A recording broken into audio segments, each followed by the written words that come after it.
C'est devenu au fil des ans une excellente tradition sur la scène internationale du karting de location. Pour la 8e fois déjà, l'Opener Karting a servi de cadre à une épreuve de 24 heures, pas tout à fait comme les autres. Et pour ce millésime 2012 des 24 Hours In-Out, le succès était plus que jamais au rendez-vous, avec pas moins de 25 équipes inscrites. Je pense que le meilleur niveau du mondial est ici. Ils vont pour la première place, mais il y a au minimum 5 équipes qui sont aussi bons pour avoir la première place. Ils sont fort proches entre l'un et l'autre. Histoire de planter le décor, ces Total 24 Hours In-Out se disputent sur la piste de l'Opener Karting, longue d'1 km, exceptionnellement complétée par une annexe extérieure de 200 mètres.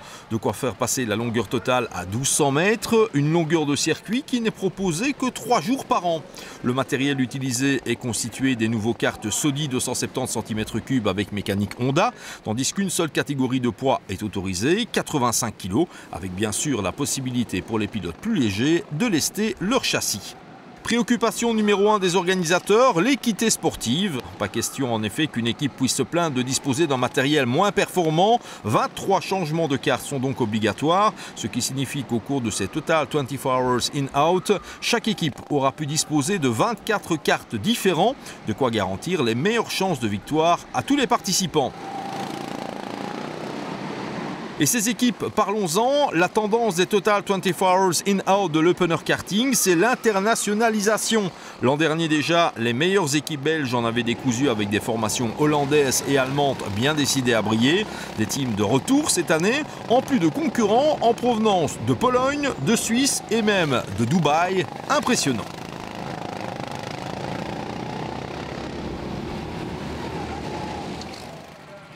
Au terme des qualifications qui se sont jouées samedi en fin de matinée, la palme revenait au Blue Star Racing Team des Belges Kenny Geldof, Matthias Groten, Robin Boremans et Ruben Boutens.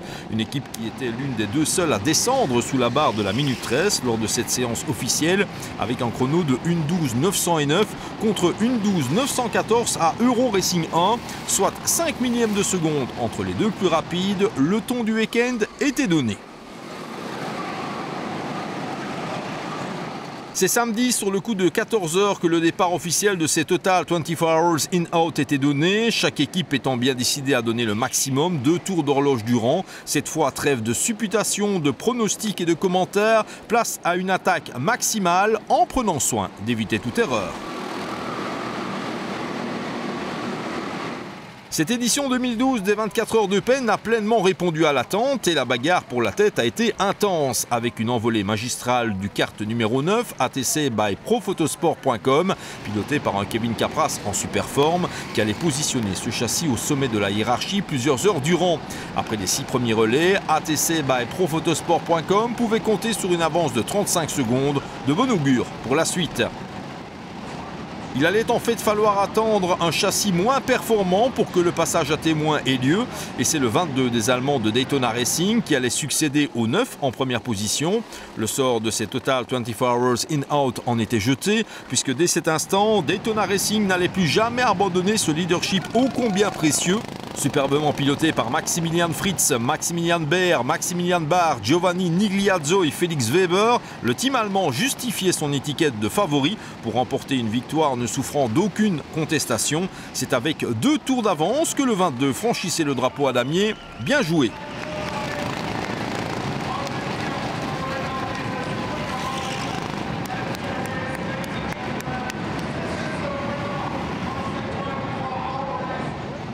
Le succès allemand aura été total lors de cette édition 2012 puisque dans le sillage de Daytona Racing, c'est Avia Racing Team qui a surgi avec au volant Michael Weidemann, Stefan Epp, Stefan Zippmann, Michael Schöffler, Patrick Zeliger et Christopher Theil.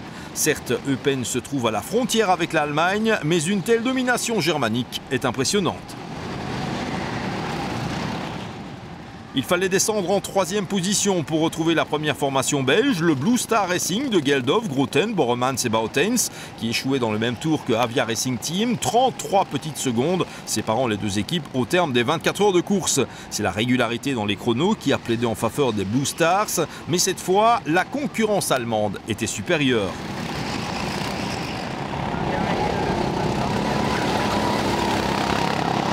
Au pied du podium, Euro Racing Team 1 a concédé 4 rondes complètes aux lauréats de cette 8e édition, avec un total dont 173 tours avalés.